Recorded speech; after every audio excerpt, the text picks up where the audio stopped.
You didn't go into this work for the money. I mean, let's be real.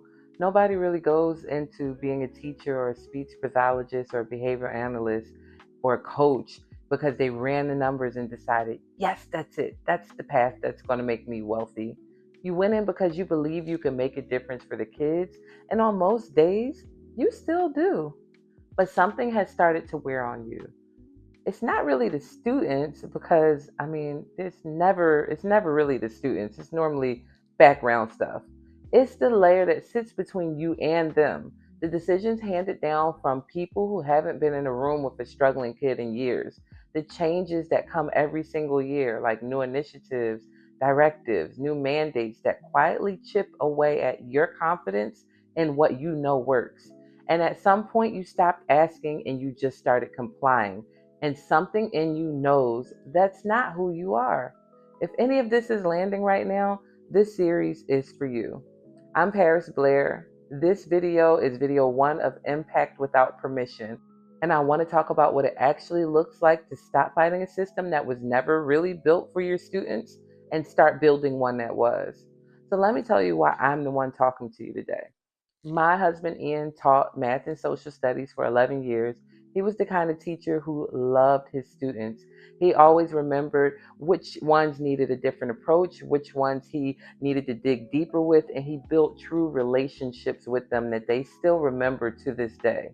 He poured himself fully into this work, and I watched what the system gave back to him. Now, my background is in sales and entrepreneurship. I spent years helping people have conversations that could be life changing for them.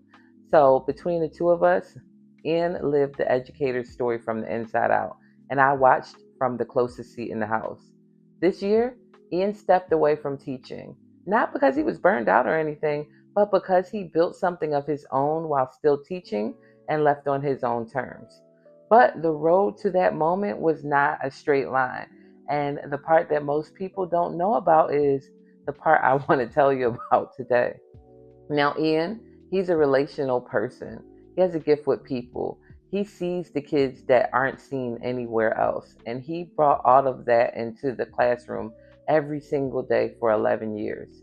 And what he got back was a salary that did not come close to reflecting what he actually gave. And something I think is even harder to name, he started losing confidence in his own judgment.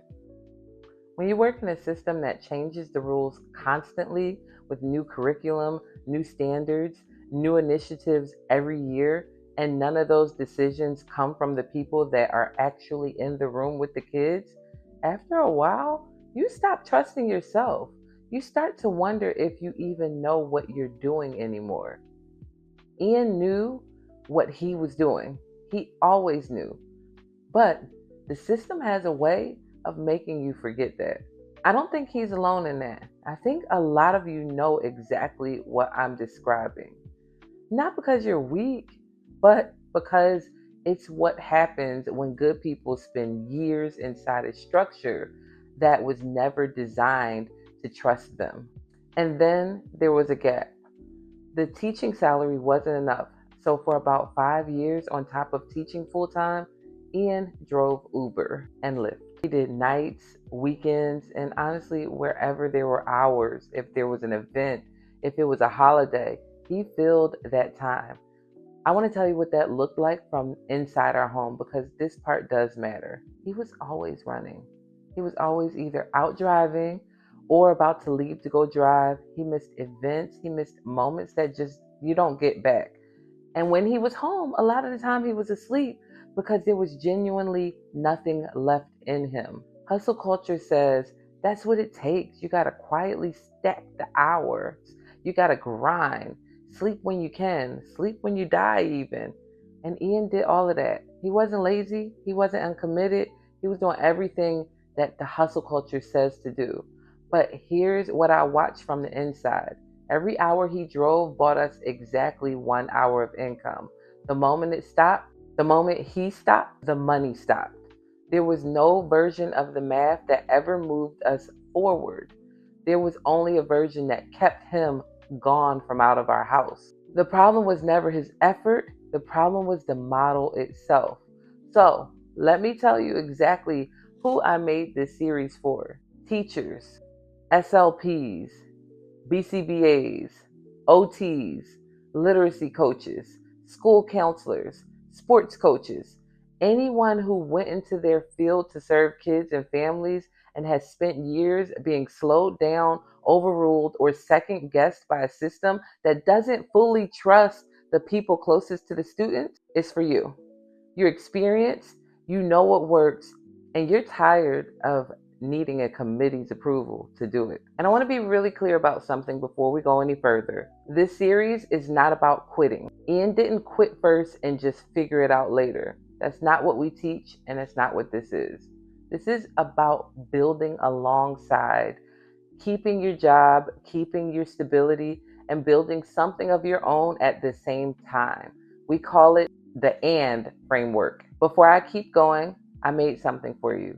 It's called the System Audit. It's free, one page, and it's a reflection tool that helps you name two things clearly: where the system is actually blocking your impact, and what you've already built in your career that has real value, even if you've never thought of it that way. Most people who fill it out are surprised by what comes up. The link is in the description and it's completely free, so go run and grab it. Here's the idea I want you to leave with today, though. The idea this whole series is built on. That exhaustion that you're feeling, frustration you feel guilty about because you love your students and you don't want to seem ungrateful, that is not a character flaw. It's information. It's telling you that you've grown beyond the space that the system gives you, that you know more than your role actually lets you use, and that the way that you show up for your kids, the relational instincts you've spent years developing, could reach far more people than the system will ever let you access. Most educators are told to manage that feeling, push it down, wait for the summer, maybe book a spa day, you'll feel better. I want to suggest something different. What if you took it seriously? What if that frustration is pointing at something that you're actually supposed to build? Not anything like a side hustle that trades more of your time for dollars. Ian already lived that chapter and it cost our family even more than I want to say on camera. Something different. Something built around who you already are and what you already know how to do. Something that serves the kids and families who need exactly what you have and what belongs to you. That's what this series is going to walk through, honestly, step by step, including the parts that are hard. In video 2, I want to talk about something that doesn't get named enough. When you spend years pouring yourself into a role that constantly second guesses your instincts, what does that do to the way you see your own value?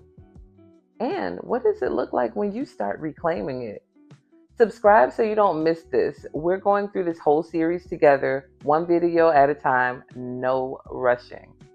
And before you go, I genuinely want to hear from you. Drop a comment and tell me, what's one thing the system does that wears on you the most? Not the kids, that's the reason you're typically staying, but the system itself. I read every comment, and what you share shapes where this series goes next, so I'd love to hear from you. Grab that system audit in the description, and I'll see you in video 2. Bye.